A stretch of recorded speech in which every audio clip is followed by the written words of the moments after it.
குறு நடுத்தர நிர்வாகத்தினருக்கான அறிவிப்புகள் வெளியாக இருந்த நிலையில் நேற்றைய தினமும் அதற்கு முந்தைய தினமும் வேளாண் சார்ந்த அறிவிப்புகள் இடம்பெற்றிருந்தன. நேற்றைய தினம் கூடுதலாக வேளாண் துறை, மீன்வளம், கால்நடை வளர்ப்பு ஆகியவற்றிற்கான திட்டங்களை அறிவித்த அவர் அரசு மற்றும் நிர்வாக சீர்திருத்தம் தொடர்பான 3 புதிய திட்டங்கள் குறித்த அறிவிப்பையும் வெளியிட்டிருந்தார். தொடர்ச்சியாக இன்றைய தினம் பல்வேறு தரப்பிலிருந்து கேட்கப்படக்கூடிய கேள்விகளுக்கு அவர் பதிலளிக்கக்கூடிய சூழ்நிலையில் இன்று சில்லறை வணிகர்கள் குறித்த அறிவிப்புகள் வெளியாகும் என்று எதிர்பார்க்கப்படுகிறது. அதேபோன்று நடுத்தர வர்க்கத்தினருக்கான சிறப்பு அறிவிப்புகள் இருக்கும் என்றும் எதிர்பார்க்கப்படுகிறது.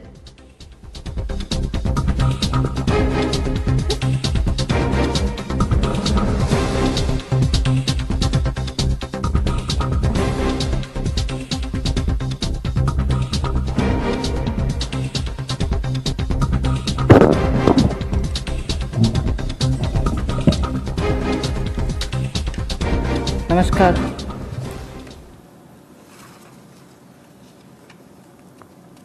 Today is the 4th day where after the Prime Minister's address to the nation on building a Atmanirbhar Bharat, we have been announcing in several tranches the various steps that we want to take to give a stimulus, to help and to extend that little assistance which as a government we should and do it in time, and therefore we had a Pradhan Mantri Garib Kalyan package. Post that we also ensured that people don't suffer with having to file their returns or comply with taxation and related things. So in stages we've announced relief for the MSMEs, NBFCs and so on. But importantly, Prime Minister had also said in building a self-reliant Bharat, we should prepare ourselves also for tough competition so that we become strong, we are able to be, first of all, self-reliant, and at the same time, be sure we are strong enough to face the challenges of the global value chains and also be ready to integrate. I repeat, when we talk of self-reliant Bharat, when we talk of Atmanirbhar Bharat, we are not looking inwards. It's not isolationist policy. It is certainly making India strong, making India rely on its strength and be ready to face the global challenge. Many sectors need policy simplification, whereby we can make it simpler for people to understand what that sector can provide for them, how they can participate in that sectoral related activities, bring in transparency in processes, and so on. So once we decongest sectors, we can also provide the necessary boost. That sector too will become strong enough and competent enough to provide the necessary boost for growth and employment.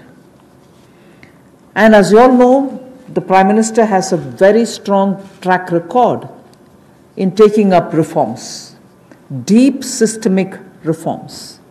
I'll just highlight those reforms which are worth recalling, and on those reforms, it was public knowledge and all of you all covered extensively the efforts that had gone to take everybody on board so that those reforms become everyone's reform. DBT, the direct benefit transfer, today it's become very useful for us to be able to directly give money in the hands of people. GST, which had been pending for a very long time, all states were taken on board, and GST brought in one nation, one market. IBC, companies waited for decades to have their insolvency-related matters settled. Limited success was felt through the various other programs, schemes which existed, SARFAESI or BIFR and so on. Then the several steps which were taken for ease of doing business, so that India becomes an attractive destination for investment. You also had the public sector banks reforms, not only just infusing some equity, but also making sure that they become professionally managed, although they are public sector banks, and performing well, but still they needed to have more professionalism, so that was also, and giving independence for them, because that's an area in which I would take extreme pride to say, between 14 until today, you wouldn't have had one phone call going to any one of the banks saying, give this loan to my cousin or my whoever. No cronyism has been developed through the banks. Direct taxation reforms, Revenue Secretary is here. Most unexpected time, the country saw that a drastic step had been taken, drastic but in a favorable sense. Power sector reforms. Udai was a scheme which was brought in with a great sense of wanting to clean up that sector. It has its challenges, but it was a daring reform. Coal sector, and also water and irrigation. There are many such I can list, but Prime Minister Modi has been absolutely consistent in making sure reforms are taken up. So structural reforms are the focus of today's announcements. Today's announcements are focusing on structural reforms. The sectors in which these measures will be impacting are those sectors with these reforms which are going to be the new horizon for growth. And therefore, we see great potential in more investments which can be drawn with the reforms that we are announcing today. More production can be clearly marked, and certainly it will lead to a lot more employment possibilities.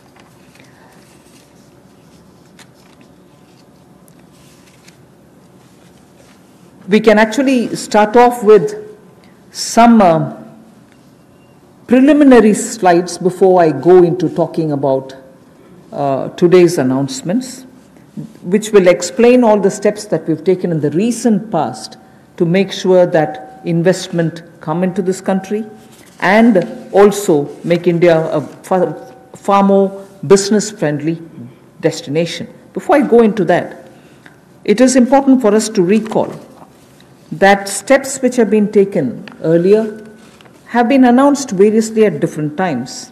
And because of the lockdown and because of COVID, I think time feels like as though it's been a long time since the budget was presented.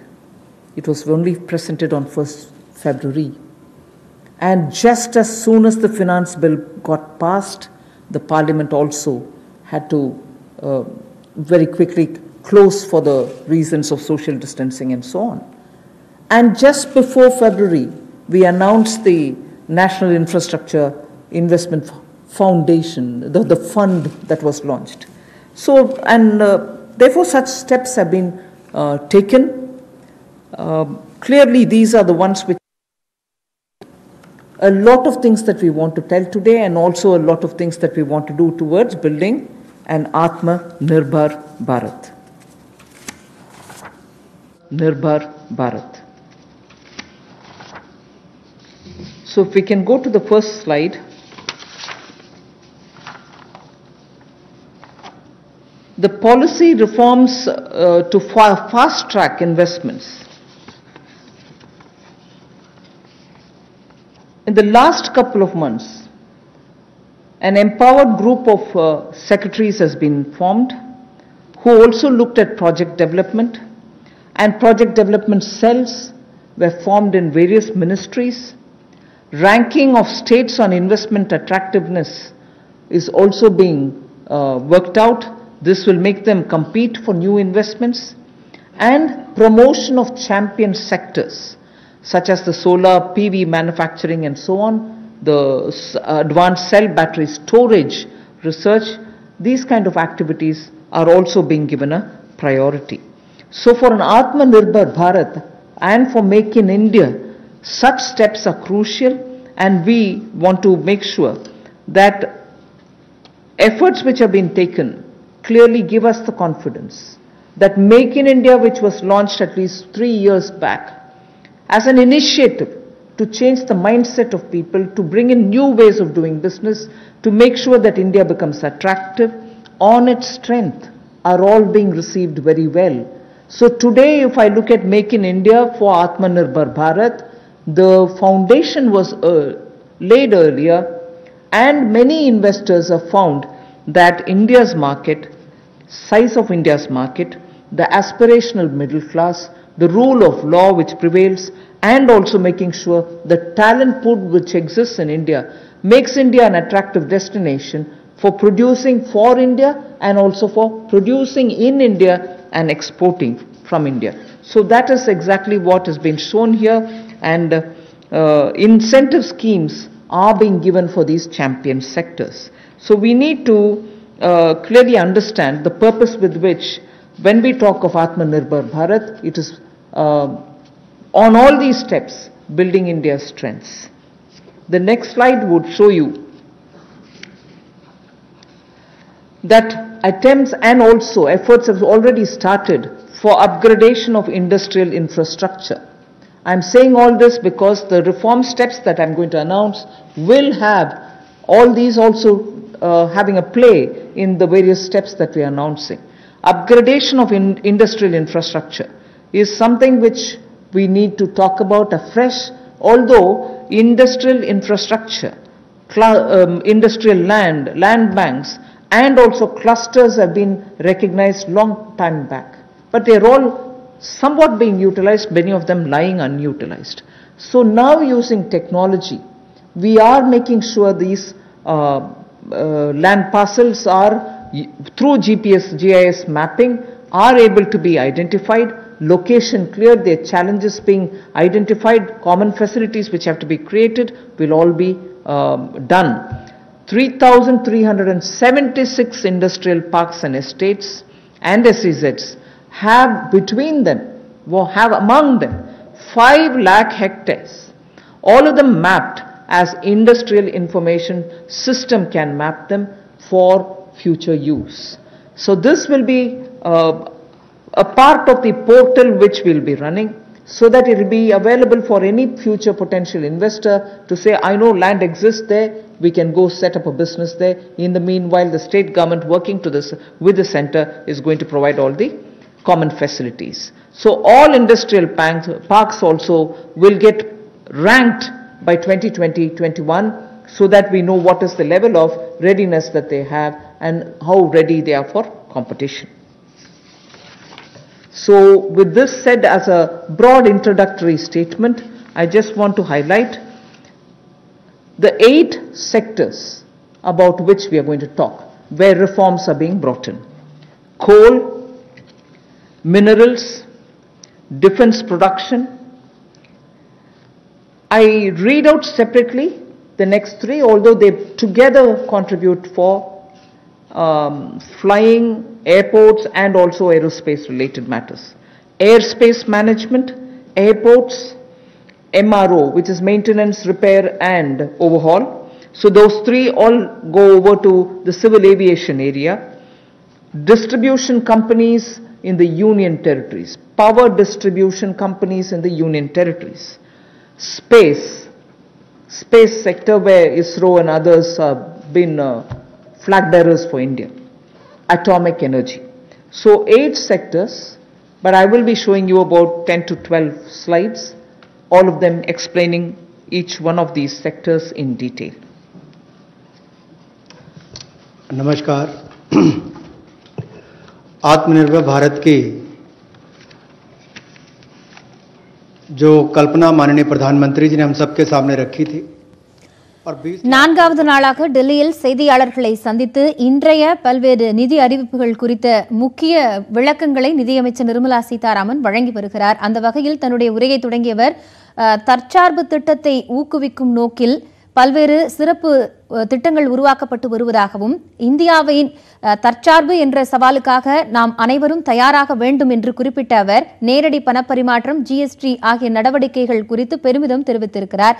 இன்றைய தினம் நாட்டின் வளர்ச்சிக்கான கட்டமைப்பு மேம்பாட்டு சீர்திருத்தங்கள் குறித்த அறிவிப்புகள் வெளியாகும் என்று குறிப்பிட்ட அவர் பல்வேறு விளக்கங்களையும் அளித்திருக்கிறார். அதில் 8 துறைகள் சார்ந்த சீர்திருத்தங்கள் மேற்கொள்ளப்பட இருக்கின்றன. அந்த வகையில் நிலக்கரி, விமானம், விண்வெளி, அணுசக்தி போன்ற துறைகளில் பல்வேறு குறிப்பிடத்தகுந்த முக்கிய அறிவிப்புகள் வெளியிடப்படும் என்று தற்போது அவர் அறிவித்திருக்கிறார். जिनकी माननीय वित्त मंत्री जी ने अभी बात कही कि 8 नए क्षेत्रों को लेकर आप सबके सामने आए हैं. ये भी कहा कि आत्मनिर्भर भारत को कड़ी प्रतिस्पर्धा के लिए तैयार रहना होगा, हर चैलेंज के लिए, चुनौती के लिए तैयार रहना होगा, और जहां जहां नीतिगत बदलाव चाहिए वहां वहां नीतिगत बदलाव लाने के लिए भी हम लोग तैयार हैं. अब इम्प्लीमेंटेशन की बात आती है, उसके लिए माने ही मोदी जी जाते हैं कि किस तरह से अच्छी इम्प्लीमेंटेशन पिछले 6 वर्षों में करके दिखाई. चाहे वो जीएसटी की बात हो, इंसॉल्वेंसी बैंक्रप्सी कोड की बात हो, जनधन योजना की बात हो, यूपीआई जैसे प्लेटफॉर्म बनाने की बात हो, हर गांव में बिजली और हर घर को राशन देने तक की कोविड-19 की स्थिति में बात हो. तो इसलिए इस सेक्टर्स में भी तेजी कैसे आए, फास्ट ट्रैक इन्वेस्टमेंट की कैसे हो, उसके लिए एम्पावर्ड ग्रुप ऑफ सेक्रेटरीज का गठन किया गया है, जो निजी निवेश की मंजूरी के लिए गति देने का काम उसमें से करेंगे ताकि उसमें सहायता मिल सके और आकर्षित हम विदेशी निवेश को कर सकें. प्रत्येक मंत्रालय में प्रोजेक्ट डेवलपमेंट सेल बनेगा जो ये तय करेगा कि किस क्षेत्र में निवेश आ सकता है, कौन निवेशक हो सकता है, इनसे बातचीत करेगा और राज्यों से और केंद्र से बात भी करेगा ताकि निवेश करने वाले को कहीं पर दिक्कत ना आए. एक तरह से हैंड होल्डिंग करने का काम यहां पर होगा. राज्यों की रैंकिंग भी होगी, उनकी कितनी अट्रैक्टिव पॉलिसीज है कि इन्वेस्टमेंट के लिए, यानी कि निवेश के लिए कितनी आकर्षित करने वाली उनकी योजनाएं हैं, उसके ऊपर डिपेंड करेगा उनकी रैंकिंग को. और नए चैंपियन सेक्टर्स को बढ़ावा देने के लिए, चाहे वो सोलर पीवी हो, इसकी मैन्युफैक्चरिंग की बात हो, या एडवांस सेल बैटरी मैन्युफैक्चरिंग की बात हो, इसके लिए भी जो भी इंसेंटिव देने होंगे वो भी हम लेकर आएंगे ताकि इन क्षेत्रों में भी बढ़ावा, ऐसे और कई क्षेत्रों में भी बढ़ावा मिल सके जो नए चैंपियन सेक्टर्स हैं. अब इंडस्ट्रियल इंफ्रास्ट्रक्चर की अगर बात करें, औद्योगिक बुनियादी ढांचे में उसके उन्नयन के लिए इस योजना को लाया गया है ताकि देश भर में जो लगभग 3,376 industrial park, industrial estate, SEZ, ये लगभग 5 लाख हेक्टेयर्स में फैले हुए हैं. और इन सब की जानकारी आपको औद्योगिक सूचना प्रणाली यानी कि IIS पर मिलेगी, जिसकी GIS मैपिंग की जाएगी ताकि निवेश करने वाले को कोई दिक्कत ना हो. जो उसको बाद में दिक्कत आती थी जमीन से जुड़े मुद्दों को लेकर, वो भी दूर होगी. जमीन की उपलब्धता भी 5 लाख हेक्टेयर के लगभग जो इंडस्ट्रियल हमारे स्टेट्स हैं या हमारे पार्क्स हैं उनमें भी जो होगी उसमें उनको लाभ मिलेगा. और इसीलिए इस योजना में बदलाव भी लाया गया है. इसको मिशन मोड पर, चैलेंज मोड पर किया जाएगा ताकि ज़्यादा से ज़्यादा निवेशकों को जमीन जल्द से जल्द उपलब्ध राज्यों में करवाई जा सके. और इसके लिए कनेक्टिविटी में भी सुधार होगा और कॉमन इंफ्रास्ट्रक्चर जो है उसमें भी अपग्रेड करने का काम किया जाएगा. The first of the 8 sectors that I want to speak about is coal. There are 4 slides all speaking about the various steps, but I will run through about all the 4, even though the sequencing may be a bit different. We are bringing in commercial mining in coal sector. You know, coal, as all of you all know, coal is a government monopoly. That government monopoly is what is now being removed. Commercial mining of coal on a revenue sharing basis would help more coal availability and also more coal availability at market prices. So this will be far more efficient and more people can get to using it. Liberalized entries will be allowed for people to participate for a range of coal blocks, and for those who produce well before the deadline, incentives also will be given. But let's first understand, if India, which is the 3rd richest or which has the third largest and third large valued coal availability in its mines, in untapped mines, meaning it has the third valuable deposit of coal, and we still import coal, and we still sometimes feel that the energy sector is suffering because raw material is not available.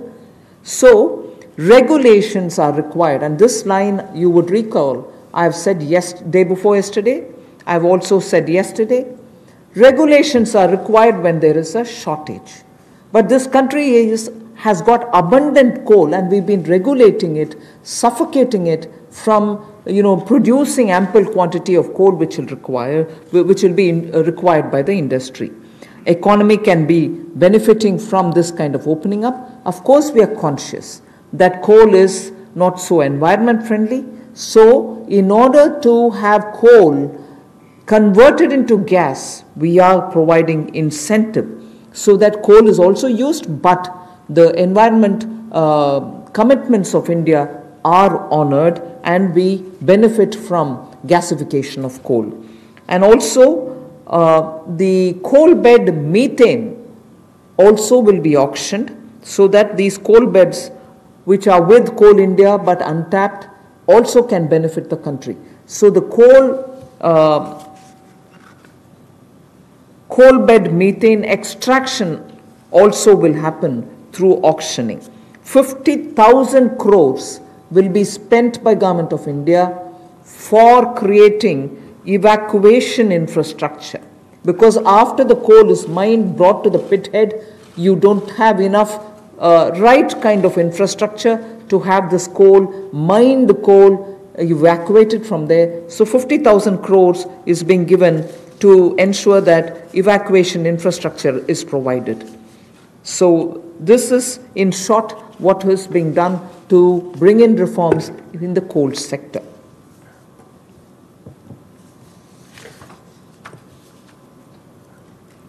कोयला उत्पादन के क्षेत्र में 8 துறை சார்ந்த சீர்திருத்தங்கள் குறித்த அறிவிப்புகள் வெளியாகும் என குறிப்பிட்டிருக்கக்கூடிய நிதியமைச்சர் நிர்மலா சீதாராமன் அதில் முதலாவதாக நிலக்கரி சார்ந்த அறிவிப்புகளை வெளியிட்டிருக்கிறார். நிலக்கரி சுரங்க தொழிலை தனியார் மயமாக்க திட்டமிடப்பட்டிருப்பதாகவும், அதேபோன்று மீத்தேன் உற்பத்தியை தனியார் மயமாக்குவது குறித்த திட்டமிடல் இருப்பதாகவும், இதன் மூலம் பொருளாதாரம் மேம்பட்டு அதிக அளவில் பயனடைய முடியும் என்று குறிப்பிட்டிருக்கக்கூடிய அவர், இந்தியாவில் நிலக்கரி வளம் அபரிமிதமாக இருப்பதாகவும், இந்த கட்டமைப்பை மேம்படுத்த 15,000 கோடி ரூபாய் ஒதுக்கீடு செய்யப்படும் என்றும் தெரிவித்திருக்கிறார். जो प्रति टन पहले जितने रुपए मिलते थे उसकी बजाय अब राजस्व साझा करने की बात आएगी, उस पर जाया जाएगा। और जैसे पहले जो स्टील प्लांट चलाते थे, बिजली का उत्पादन करते थे, केवल उनको मिलता था, इसके लिए ओपन ऑक्शन भी होगी ताकि ओपन मार्केट में सेल कर सकें, ज़्यादा लोग इसमें आए, ज़्यादा इसका खनन हो सके, और इससे देश की अर्थव्यवस्था को और देश के उद्योग को भी बल मिलेगा। लगभग 50 ऐसे नए ब्लॉक्स खनन के लिए नीलामी पर आने वाले समय में उपलब्ध करवाए जाएंगे, और इसमें अपफ्रंट पेमेंट की सीलिंग होगी। कोई पात्रता के बड़ी कंडीशन जिसमें नहीं है इस तरह की, केवल उनको अपफ्रंट पेमेंट करनी है। और यही नहीं, इसके अलावा जो पार्शली एक्सप्लोर्ड थे हमारे खदान, उनको भी देने का काम किया जाएगा ताकि उनका भी खनन और किया जा सके और उसका लाभ भी मिले। कहीं ना कहीं आंशिक रूप से ये जो अन्वेषण हुआ था, अब इसको निजी क्षेत्र को देकर जल्दी उसमें और लाभ मिल सकता है, और प्लेयर्स आएंगे तो खनन ज़्यादा हो पाएगा। और जो अपना समय से पहले खनन की प्रक्रिया को पूरा करता है तो उसको भी इंसेंटिवाइज करने का काम कुछ ऐसे प्रोग्राम्स के माध्यम से किया जाएगा। गैसिफिकेशन के लिए नई अलॉटमेंट्स की जाएंगी ताकि अलग अलग इसमें डाइवर्सिफाइड अपॉर्चुनिटीज मिल सकें उनको। रेवेन्यू शेयर में उनको रिबेट मिलेगा जो सक्सेसफुल कोल बिडर्स होंगे। और यही नहीं, इसके इंफ्रास्ट्रक्चर के डेवलपमेंट के लिए, आधारभूत ढांचे के डेवलपमेंट के लिए लगभग 50,000 करोड़ रुपया खर्च होगा।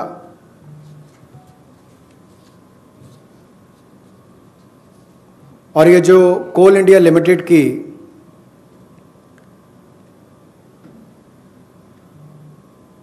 एनहांस्ड एवैक्यूएशन की हम बात करते हैं, NCIL जो कोल इंडिया लिमिटेड की जो खदानें हैं उसके लिए भी कोल प्रोडक्शन प्राइवेट ब्लॉक्स को दी जाए, उसके लिए भी इसमें अवसर उपलब्ध होंगे। I move to mining of minerals. We spoke about coal all the while, now we talk about minerals.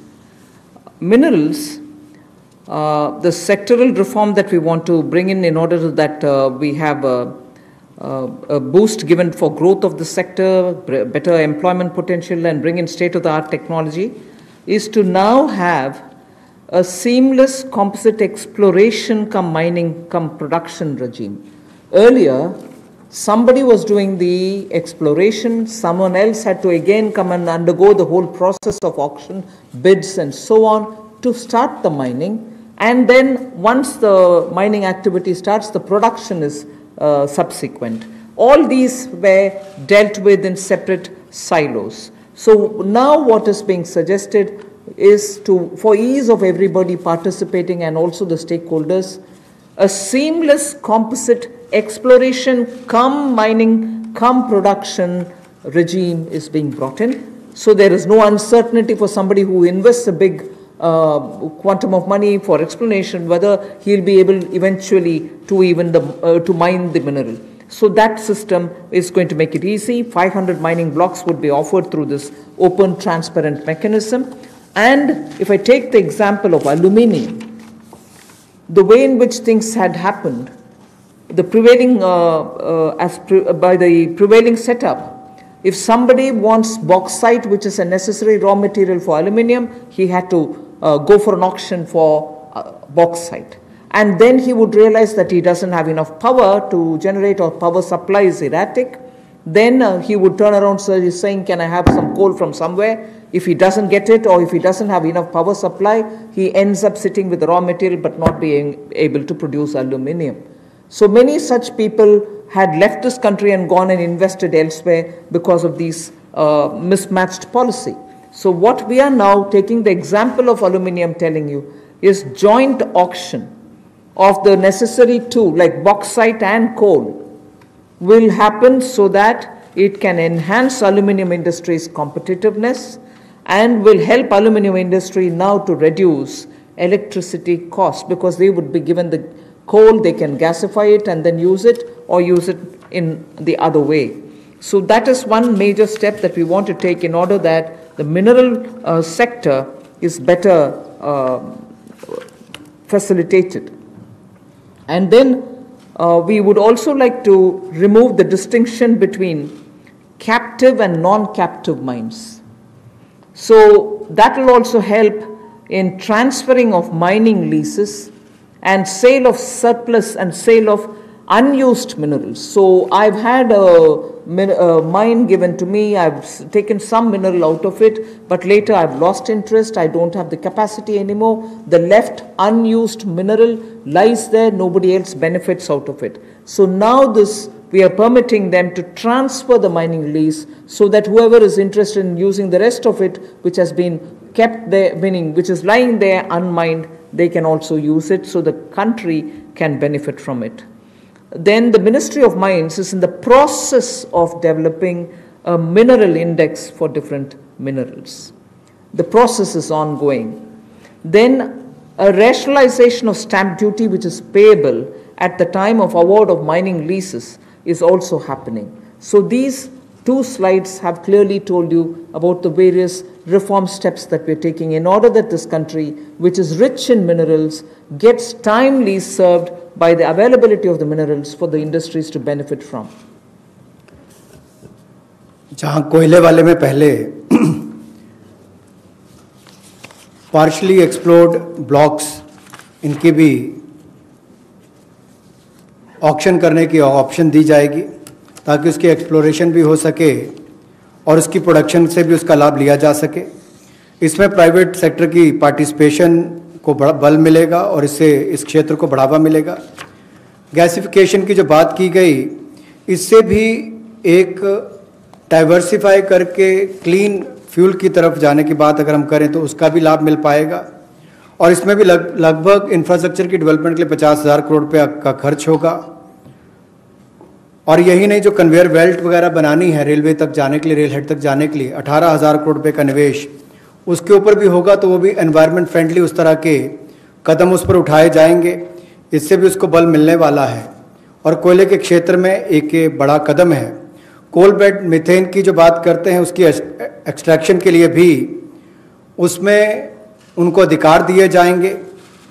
और ईज ऑफ डूइंग बिजनेस में उसमें भी इसकी सिंप्लीफिकेशन और की जाएगी ताकि माइनिंग प्लान को छोटा किया जा सके। और 40% इसमें ऑटोमेटिक जो इंक्रीज है वो एनुअल प्रोडक्शन में देने का अवसर मिलेगा। और कंसेशन कमर्शियल टर्म्स में कहा जाए तो लगभग 5,000 करोड़ के इसमें वो भी होंगे। यही नहीं, इसके अलावा जो मिनरल सेक्टर में, खनिज क्षेत्र में आपने जो संरचनात्मक सुधार लाने की बात कही है, उसमें भी सीमलेस कंपोजिट एक्सप्लोरेशन का माइनिंग प्रोडक्शन रिजीम की हम बात करते हैं कि इसको लाएंगे। और 500 माइनिंग ब्लॉक्स ये उपलब्ध करवाए जाएंगे। और इसमें भी बॉक्साइट और कोल मिनरल ब्लॉक्स, इसकी जॉइंट ऑक्शन हो, नीलामी प्रक्रिया हो, इसको बल दिया जाएगा ताकि जो एल्युमिनियम इंडस्ट्री है इससे उसको लाभ मिलेगा। अपनी बिजली की जो लागत आती है उसको कम करने के लिए भी, और एल्युमिनियम मैन्युफैक्चरिंग भी यहाँ पर ज़्यादा हो, इससे उसको बल मिलने वाला है। इससे जो हमारे खनन में उसको भी वृद्धि मिलेगी और रोजगार सृजन भी होगा। और state of the art technology का भी इसमें उपयोग हो पाएगा। जी, मिनरल इंडेक्स बनाने की एक बात हमने यहाँ पर की है जिसको डेवलप किया जाएगा। और स्टैंप ड्यूटी को रैशनलाइज किया जाएगा उस समय जब वो अवार्ड की जाएगी माइनिंग लीसेस, उस समय उनको कर दिया जाएगा। Thank you. We now move over to talking about defense production.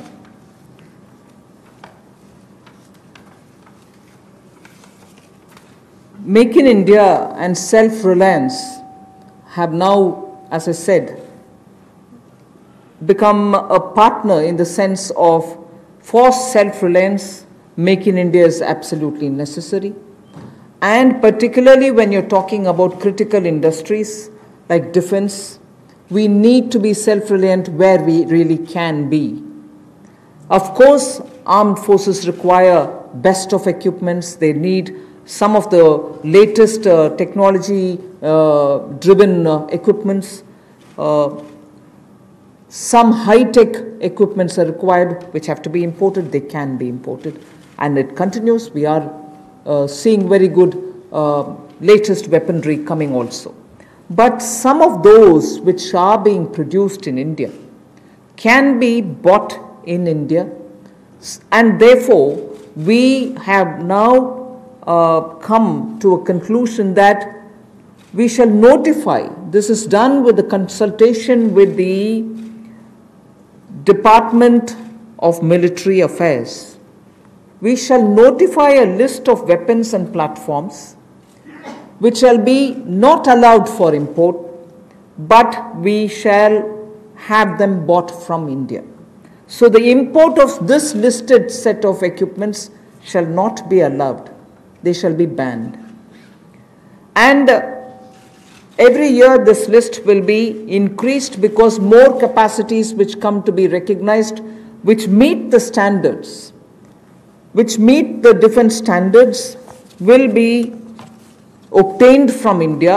As they say, the defense is general staff qualitative requirements, the GSQRs for weapons and platforms will all be honored, but those list of items which get notified can only be purchased from India. Indigenization of some imported spares will also be given priority. For years we have been producing space which are good enough for even those imported vectors, imported weaponry, imported platforms.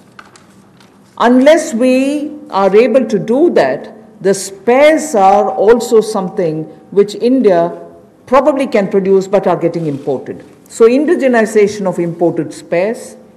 Then for all this, a budget provision, a separate budget provision will also be given for domestic capital procurement. So this is going to be something with which the defense can make sure that their import bill can come down. This is done in consultation with the Department of Military Affairs, and this will be an important step towards making sure that Indian producers of defense equipments which are absolutely meeting with the standards which the armed forces would want will be purchased from India. The next step in defense production related reform is to improve the autonomy, accountability and efficiency in ordnance supplies which are being made by the ordnance factories.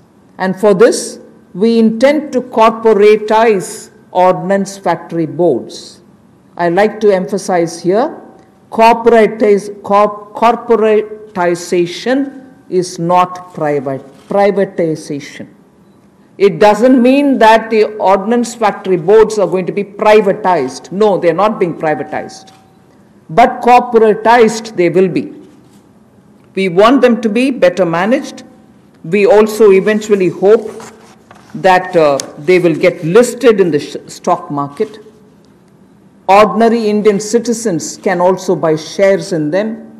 And through that we expect that the ordnance factory boards and their processes, decision making, output, performance, all of them will be transparent for the Indian citizens. So ordnance factory boards will be corporatized, not privatized. I want to underline that, and I want media friends to please differentiate between corporatization and privatization. The next set of things about defense production is that FDI limits are being raised from 49% to 74%. Of course, it will have the security clearances and everything else as always. And then we'll also have a mechanism established so that time-bound defense procurement processes happen. There will be a project management unit set up. Support will be given for contract management purposes.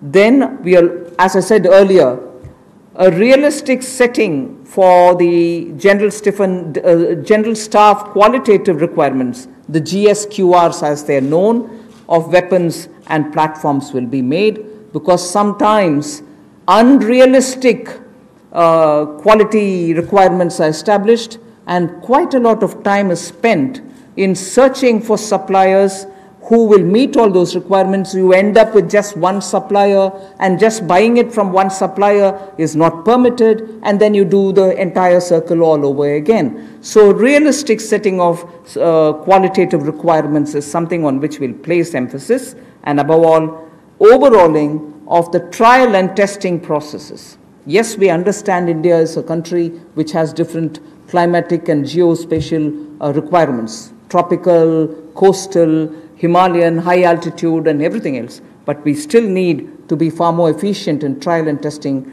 of procedures.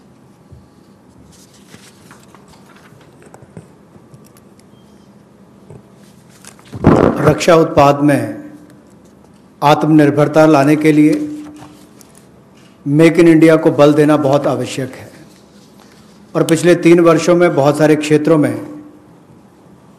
Bharat में इस दिशा में कदम उठाए गए, और रक्षा उत्पाद के लिए make in India को बल देना और आत्मनिर्भरता लाना इस दिशा में कदम है।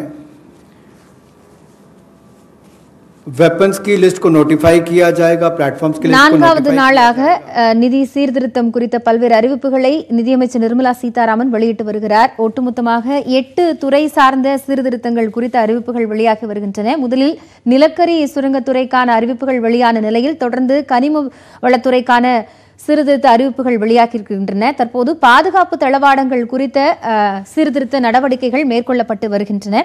அதன் அடிப்படையில் தற்போது அறிவிக்கப்பட்டுள்ள முக்கிய சாராம்சம் எனில், பாதுகாப்பு தளவாட துறைக்கு அந்நிய முதலீடு என்பது 49 விழுக்காட்டிலிருந்து 74 விழுக்காடாக அதிகரிக்கப்பட்டிருக்கிறது. மேலும் பாதுகாப்பு தளவாட தயாரிப்பில் தன்னிறைவு பெறுவது முக்கியம் என்று குறிப்பிட்டுள்ள நிதியமைச்சர் நிர்மலா சீதாராமன், உள்நாட்டில் பாதுகாப்பு தளவாடங்கள் வாங்குவது ஊக்குவிக்கப்படும் என்றும் அதன் மூலம் அதற்கான செலவு குறைக்கப்படும் என்றும் தெரிவித்திருக்கிறார்.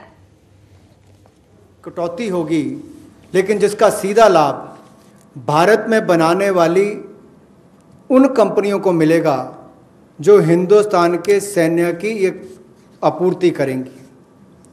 और इसी दिशा में ऑटोनॉमी लाने के लिए और ज़्यादा जवाबदेही अकाउंटेबिलिटी तय करने के लिए और कामकाज में एफिशिएंसी लाने के लिए ऑर्डिनेंस सप्लाईज जो हैं, जो हमारी कॉरपोरेशन हैं, जो हमारे ऑर्डिनेंस फैक्ट्रीज़ हैं, उनका कॉरपोरेटाइजेशन यानी कि निगमीकरण करने की हम बात कर रहे हैं। और निगमीकरण और निजीकरण में बहुत अंतर है। ऑर्डिनेंस फैक्ट्री बोर्ड का निगमीकरण होगा ताकि उनके कामकाज में और सुधार हो, बेहतर प्रोडक्ट बन सकें, सेना को और अच्छे हथियार मिल सकें, दुनिया भर के देशों पर हमारी निर्भरता कम हो, हिंदुस्तान के अंदर और रोज़गार पैदा हो सके, कंपनियों को लिस्टिंग कराकर उनकी भी क्षमता बढ़ाने का काम किया जा सके, कुल मिलाकर पारदर्शिता और बेहतर प्रदर्शन की ओर हम आगे बढ़ सकें। इसलिए निगमीकरण करना बहुत आवश्यक है। इसलिए ऑर्डिनेंस फैक्ट्री बोर्ड का निगमीकरण किया जाएगा। और दूसरा रिफॉर्म्स, जहां एफडीआई लिमिट है डिफेंस मैन्युफैक्चरिंग के क्षेत्र में, वो स्वचालित विदेशी निवेश के लिए 49% से बढ़ाकर 74% कर दी जाएगी। से बढ़ाकर 74% कर दी जाएगी। यानी कि automatic defence route, automatic FDI का जो रूट है,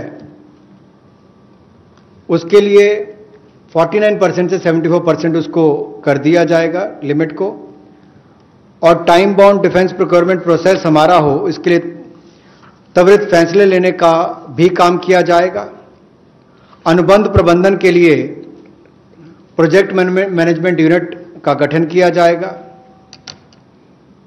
और जो GSQRs हैं वेपन्स और प्लेटफॉर्म्स की, उसको भी व्यवहारिक बनाने का काम किया जाएगा। और जो हमारे प्रशिक्षण की प्रक्रियाएं हैं, जिसमें बहुत लंबा समय, कई बार वर्षों तक लग जाते हैं, उसका जीर्णोद्धार भी किया जाएगा ताकि उसमें कम समय लगे और जल्दी प्रोक्योरमेंट करने का, ताकि टेस्टिंग समय पर हो जाए, ट्रायल्स हो जाए और हम समय पर उनका ऑर्डर कर सकें। The next three relate to civil aviation. I'll be fairly speedy about them. One relates to airspace management. The next relates to PPP and airports which are being given for management and maintenance. Then MRO hub. The three are put together relating to civil aviation. The first is the airspace management. Just to give you a background, only about 60% of the Indian airspace is freely available. And that's because airspace is fairly restricted for its use for civil purposes and defense purposes. This means that all these years, all these decades, we have been flying to some most destinations, not through the shortest route, but slightly longer routes, which means you're having more time in the air. This actually has to be rationalized.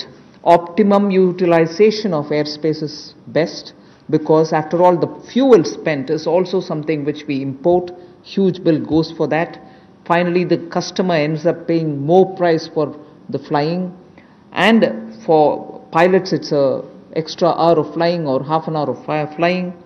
Above all, if we are able to optimally utilize the airspace and reach quickly, every one of our time is saved, and therefore now rationalization is going to happen.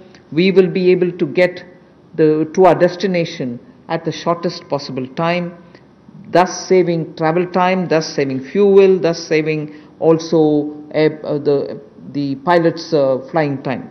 This is an environment-friendly step, but having very big implication on India's fuel import bill and also for civil aviation, which in India has biggest potential in growth. Civil aviation is up for a big leap. So the airspace availability through which the flying time is influenced is going to be better. That is one. The second that I'd like to tell you about is 6 more airports are for auction, and the Airports Authority of India shall do it on public-private basis, PPP basis. Additional investments also are likely to happen by private players in about 12 airports, which they are already holding, for better world-class facilities to be brought in. So majorly, airports in India will become far more with better facility and customer experience. This has financial implications to the extent not so much for the budget, but the AAI, the Airports Authority of India, will get a down payment of 2,300 crores, and also the first and second rounds of investments are expected to get 13,000 crores. So this is one step which will at a time increase better facilities and also make our airports a lot more worthy experience for the passengers. The third in this, because it's all pertain to civil aviation, is making India an MRO hub. This was mentioned also in the budget.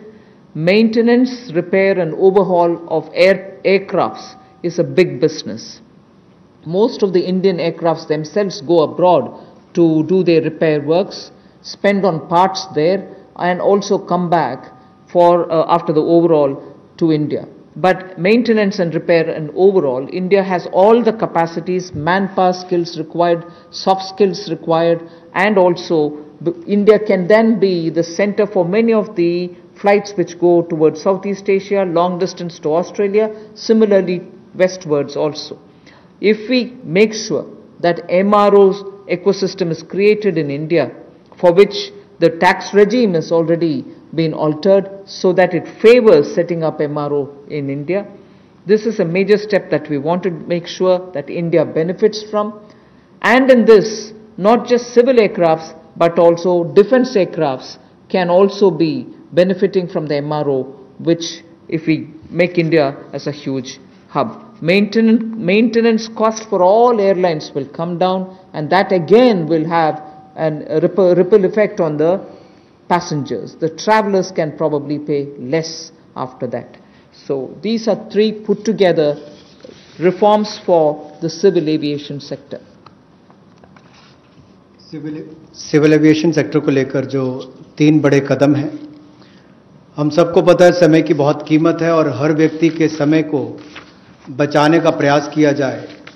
इसके लिए हवाई क्षेत्र में यानी कि जो हवाई जहाज से 8 முக்கிய துறை சார்ந்த சீர்திருத்தங்கள் குறித்த அறிவிப்புகளை நிதியமைச்சர் நிர்மலா சீதாராமன் வெளியிட்டு வருகிறார். அதன்படி நிலக்கரி மற்றும் கனிம வளத்துறை சார்ந்த அறிவிப்புகள் வெளியாக இருந்த நிலையில் இரு துறைகளிலுமே தனியார் மயமாக்கக்கூடிய திட்டங்கள் குறித்த அறிவிப்பை வெளியிட்டிருந்தார். தொடர்ந்து பாதுகாப்பு மற்றும் ராணுவ தளவாடங்கள் குறித்த அறிவிப்பை வெளியிட்டவர் தற்போது விமான போக்குவரத்து துறை சார்ந்த சீர்திருத்த நடவடிக்கைகள் குறித்த அறிவிப்புகளை வெளியிட்டிருக்கிறார். அதன் அடிப்படையில் இந்திய வான்வெளி பயன்பாட்டில் சீரமைப்புகள் கொண்டுவரப்படும் என்றும் இதன் மூலம் விமான பயண நேரம் என்பது குறைக்கப்படும் என்றும் தெரிவித்திருக்கிறார். மேலும் 6 விமான நிலையங்கள் தனியார் மயமாக்கப்படும் என்றும் அவை அரசு மற்றும் தனியார் பங்களிப்போடு செயல்படும் என்றும் தெரிவித்திருக்கிறார். உள்நாட்டிலேயே விமானங்களை பாதுகாப்பது, அவற்றை பராமரிப்பது தொடர்பான நடவடிக்கைகள் குறித்த சீர்திருத்தங்களும் இந்த அறிவிப்பு மூலம் மேற்கொள்ளப்படும் என்றும் அவர் தெரிவித்திருக்கிறார். और एयर स्पेस की मैक्सिमम यूटिलाइजेशन भी हो सकेगी. दूसरा, हवाई अड्डों पर अच्छी सुविधाएं और कैसे मिले, इसके लिए वर्ल्ड क्लास एयरपोर्ट्स पीपीपी के माध्यम से, प्राइवेट पार्टनरशिप के माध्यम से कैसे हो. एयरपोर्ट अथॉरिटी ऑफ इंडिया ने ये सार्वजनिक निजी साझेदारी के तहत 6 में से 3 हवाई अड्डों का अनुबंध प्रदान किया है और इसमें से जहां पहले 540 करोड़ रुपया आता था प्रतिवर्ष, अब 1000 करोड़ रुपया आता है। और इसके अलावा एयरपोर्ट अथॉरिटी ऑफ इंडिया को डाउन पेमेंट भी लगभग 2300 करोड़ रुपए की मिलेगी। ये एनुअल रेवेन्यू जो 6 एयरपोर्ट्स का है, और 6 और एयरपोर्ट्स को आइडेंटिफाई किया गया है दूसरे राउंड की बिडिंग के लिए। इसका बिड प्रोसेस भी जल्द शुरू कर दिया जाएगा। अतिरिक्त निवेश जो हम इस प्राइवेट प्लेयर्स के माध्यम से देख रहे हैं निजी क्षेत्र में, ये 12 हवाई अड्डों में पहले और दूसरे चरण में लगभग 13,000 करोड़ रुपए का आएगा। 13,000 करोड़ रुपए का निवेश पहले और दूसरे चरण में 12 हवाई अड्डों में आएगा और 6 और एयरपोर्ट्स के लिए भी जल्द ही तीसरे राउंड में बिडिंग की प्रक्रिया, नीलामी की प्रक्रिया शुरू हो जाएगी। एक और क्षेत्र है जो मेंटेनेंस, रिपेयर, ओवरऑल की बात करते हैं। जैसे गाड़ियों की रिपेयर तो लोकली हो जाती है, लेकिन हवाई जहाज़ों का इंजन हो, बाकी स्पेयर्स हों, इसकी रिपेयर चाहे सिविल एविएशन के हों, नागरिक विमान हो या मिलिट्री के हों, उनमें से भी ज़्यादातर विदेश में जाकर रिपेयर होते थे। तो एक और हमारे यहाँ के लोगों का रोजगार के अवसर छिनते थे, दूसरा बाहर जाकर उनको मेंटेनेंस करवानी पड़ती थी। अब उसके लिए भी टैक्स रेजिम में बदलाव किए गए, उसमें एमआरओ का लिए इकोसिस्टम बनाया गया जिसको रैशनलाइज किया गया है।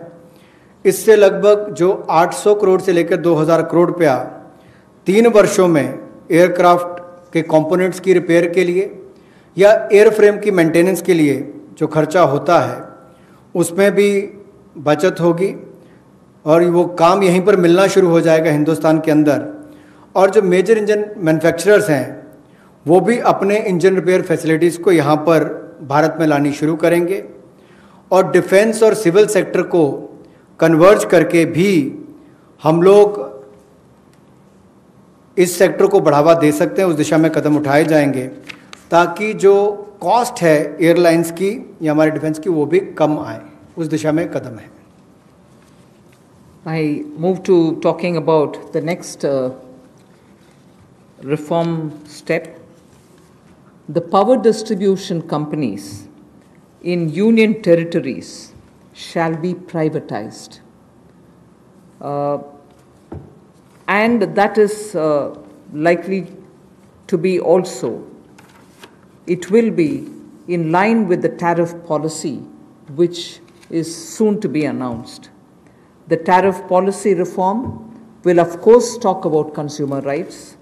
The inefficiencies of DISCOMs will not become a burden on consumers. DISCOMs will ensure adequate power. The standard of service that they provide will improve, and they will promote industry better by providing open access. Sustainability is an issue with power sector.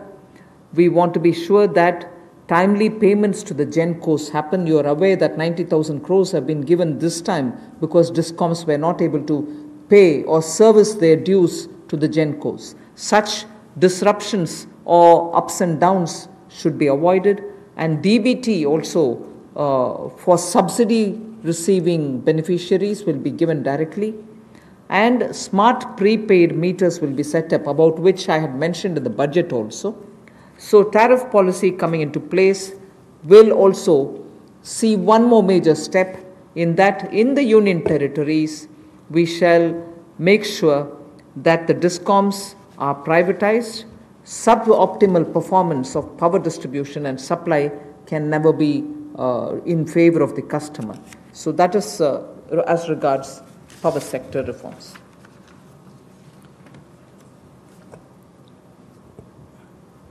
विद्युत के क्षेत्र में कुछ बदलाव किए जाएंगे, जहां पर सबसे पहले तो उपभोक्ताओं को उनके अधिकार, पर्याप्त बिजली मिलेगी और अप्रभावी बिजली कंपनियों का जो नुकसान है वो हमारे उपभोक्ताओं को नहीं झेलना पड़ेगा। डिस्कॉम्स को पर्याप्त बिजली उपभोक्ता को उपलब्ध करवानी पड़ेगी, लोड शेडिंग करने वाले को पेनलाइज किया जाएगा। दूसरा, इंडस्ट्री को बल मिलेगा, उद्योग को बढ़ावा मिलेगा, इससे क्रॉस सब्सिडी में कमी आएगी, विद्युत उत्पादन को बढ़ावा मिलेगा। और जो विद्युत उत्पादन करने वाली कंपनियां हैं उनमें भी प्रतिस्पर्धा बढ़ेगी और इनको चयनित भी उसी आधार पर किया जाएगा ताकि ये अच्छी सुविधाएं और सर्विसेज दे सकें।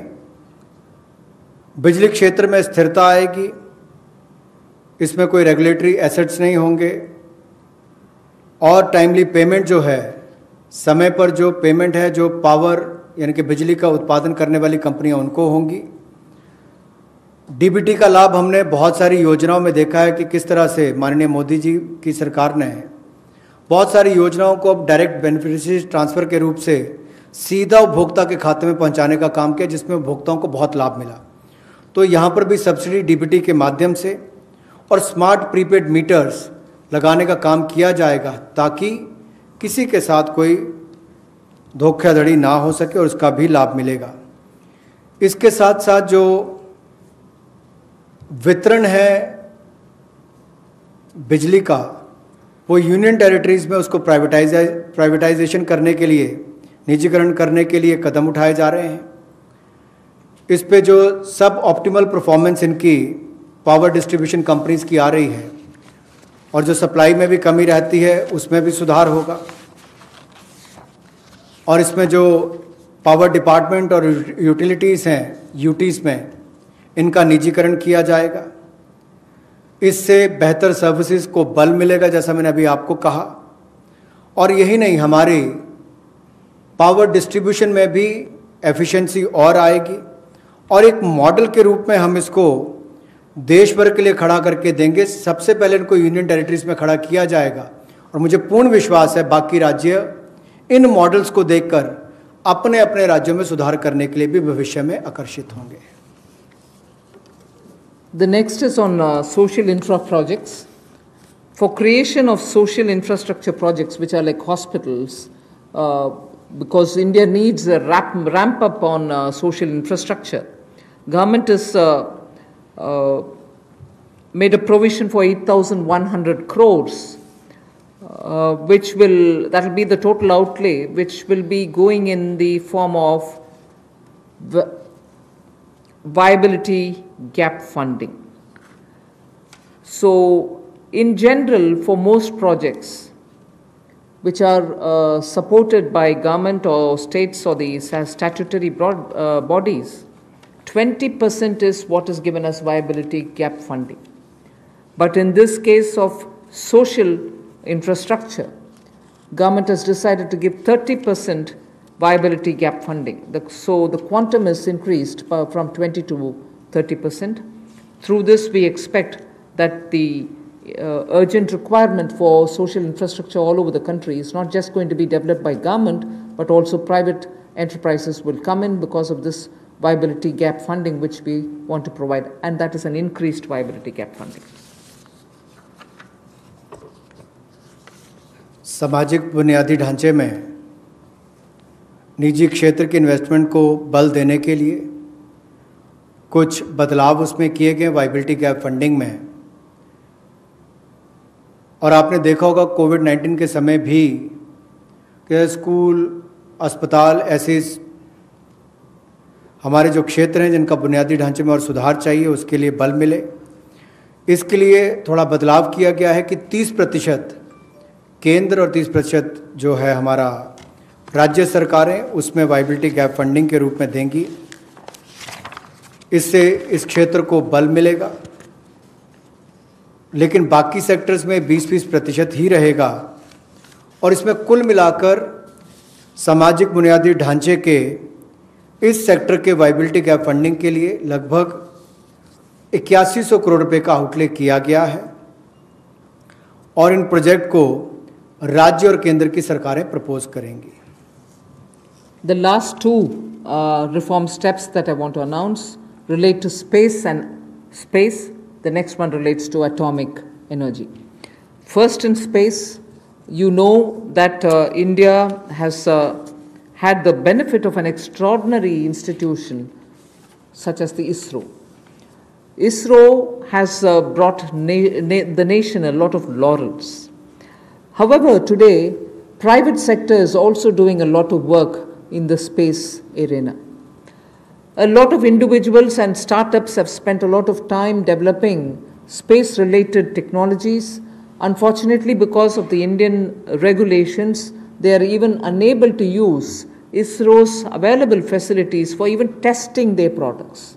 So what we want to do now, in order to provide level playing field for private companies, satellite launches and space-based services, we will make a provision for them to benefit from the assets which are available with the ISRO and for India to benefit from it. We'll also provide predictable policy and regulatory environment for private players. We want them to be co-travelers with us, and therefore private sector is being encouraged.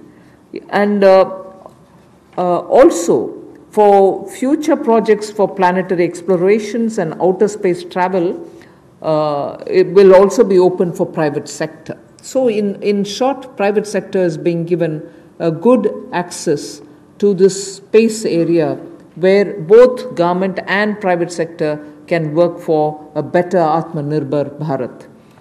Another important aspect is there's a lot of geospatial data in India for Indians, particularly like startups which are looking at doing a lot of irrigation work, drought-prone area development work, groundwater work. They don't most often get the data within India.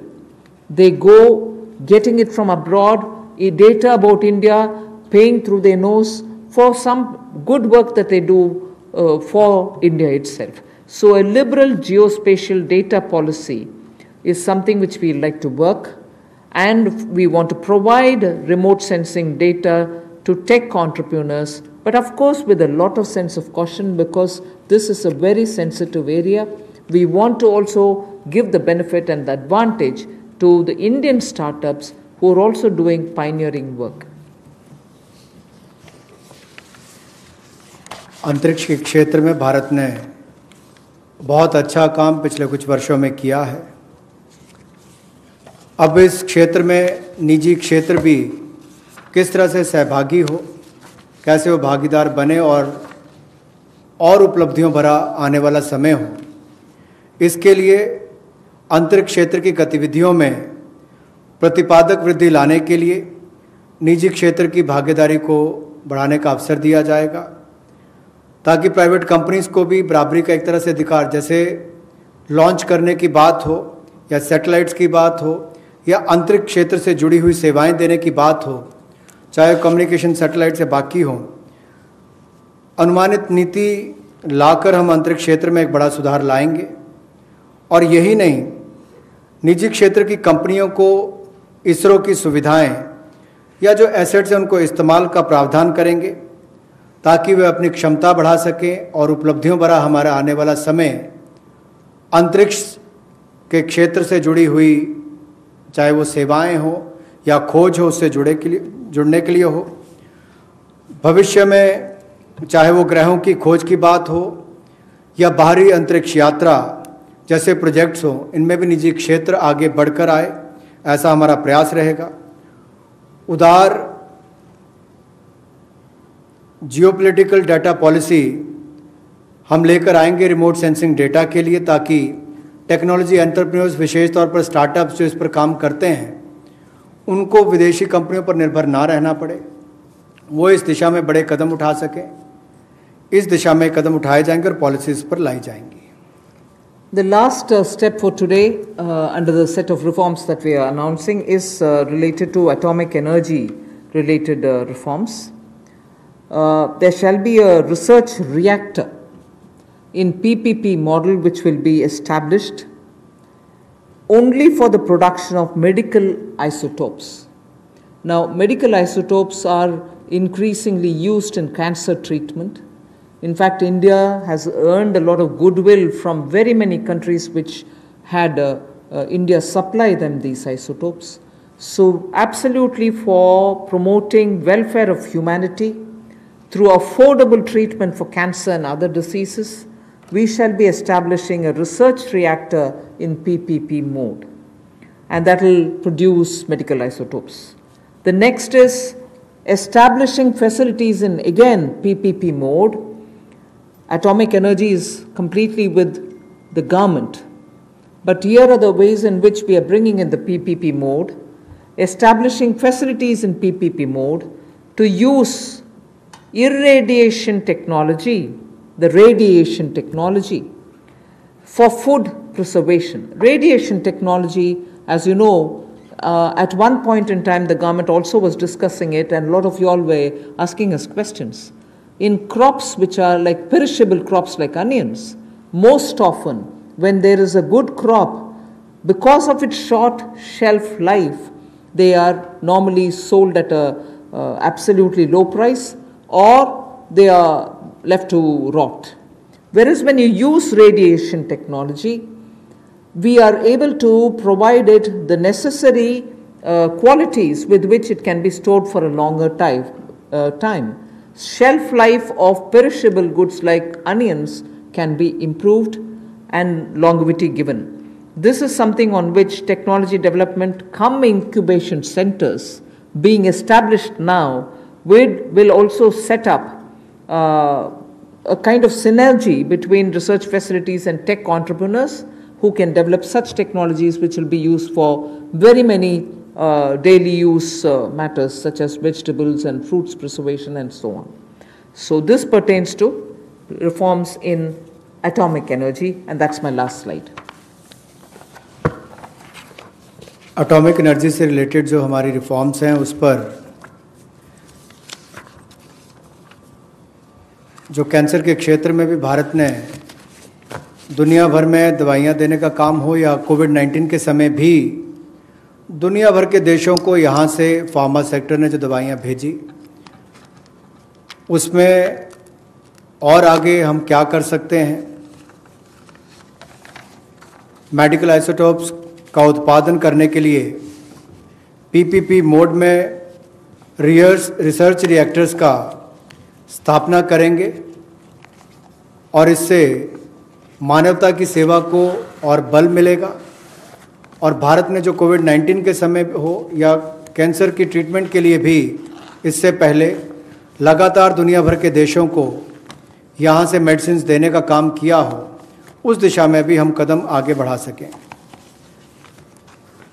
PPP mode में जहाँ facilities देने की बात है, वहीं पर पिछले कल हमने कहा था टॉप से टोटल, टोमेटो, ऑनियन, पोटैटो से टोटल यानी कि सभी सब्जियों के लिए 500 करोड़ रुपए का जो हम प्रावधान 6 महीने के लिए लेकर आए थे। பிரதமர் அறிவித்த 20 லட்சம் கோடி ரூபாய்க்கான சிறப்பு நிதி தொகுப்பு திட்டங்களில் கடைசியாக 4வது நாளாக இன்று பல்வேறு துறை சார்ந்த நிர்வாக சீர்திருத்தங்கள் குறித்த அறிவிப்புகளை நிதியமைச்சர் நிர்மலா சீதாராமன் வெளியிட்டிருக்கிறார். அதன் அடிப்படையில் நிலக்கரி, கனிம வளம், பாதுகாப்பு மற்றும் ராணுவ தளவாடங்கள், விமான போக்குவரத்து, மின் உற்பத்தி துறை, சமூக கட்டமைப்பு மற்றும் அரசு கட்டமைப்பு மேம்பாட்டு, விண்வெளித்துறை, அணுசக்தித்துறை ஆகிய 8 துறை சார்ந்த சீர்திருத்தங்கள் அறிவிக்கப்பட்டிருக்கின்றன. நிலக்கரி மற்றும் கனிம வளத்துறை சார்ந்து அறிவிப்பை பார்க்கும் பொழுது அவற்றை தனியார் மயமாக்கும் திட்டம் இருப்பதாக குறிப்பிட்டிருக்கிறார். மிக முக்கியமாக நிலக்கரி துறைக்கு மேம்படுத்துவதற்காக, சுரங்கத்துறையை மேம்படுத்துவதற்காக 50,000 கோடி ரூபாய் நிதி ஒதுக்கீடு செய்யப்பட்டிருப்பதாகவும், இந்தியாவில் உள்ள நிலக்கரி வளம் அபரிமிதமாக இருப்பதாகவும், எனவே இதுபோன்ற நடவடிக்கைகள் மூலம் பொருளாதாரத்தில் பெருமளவில் மேம்படுவதற்கு இந்த திட்டம் உதவும் என்றும் நிதியமைச்சர் தெரிவித்திருக்கிறார். அதேபோன்று கனிமம் வெட்டுதல், உற்பத்தி, சந்தைப்படுத்துதல், டெண்டர் உள்ளிட்டவை இனி ஒரே நிறுவனங்களுக்கு ஒதுக்கீடு செய்யப்படும் என்று கனிம வளம் சார்ந்த அந்த துறை சார்ந்த சீர்திருத்தங்களில் அவர் குறிப்பிட்ட அறிவிப்பை வெளியிட்டிருக்கிறார். அதன் அடிப்படையில் 500 கனிம சுரங்கங்கள் வெளிப்படைத்தன்மையோடு ஏலம் விடப்படும் என்று சொல்லப்பட்டிருக்கிறது. அதற்கடுத்தபடியாக பாதுகாப்பு தளவாடங்கள், ராணுவ உற்பத்தி தளவாடங்கள், அந்த துறை சார்ந்த சீர்திருத்தங்கள் குறித்த அறிவிப்பை பார்க்கும் பொழுது பாதுகாப்பு தளவாடங்கள் தயாரிப்பில் இந்தியா தன்னிறைவு பெறுவது முக்கியம் என்று குறிப்பிட்டிருக்கக்கூடிய அவர், உள்நாட்டில் பாதுகாப்பு தளவாடங்களை வாங்குவதற்கு ஊக்குவிக்கப்படும் என்றும், சில குறிப்பிட்ட வகை ராணுவ தளவாடங்கள் இறக்குமதி செய்வதற்கு தடை செய்யப்படும் என்றும், அப்படி தடை செய்யப்பட்ட பட்டியலில் இருப்பவை இந்தியாவில் மட்டுமே வாங்கப்படும் என்றும் தெரிவித்திருக்கிறார். மிக முக்கியமாக ராணுவ பாதுகாப்பு தளவாடத்தில் 49 விழுக்காட்டிலிருந்து 74 விழுக்காடாக அந்நிய முதலீடு அதிகரிக்கப்பட்டிருப்பதாகவும் நிதியமைச்சர் தெரிவித்திருக்கிறார். இதேபோன்று விமான போக்குவரத்து துறை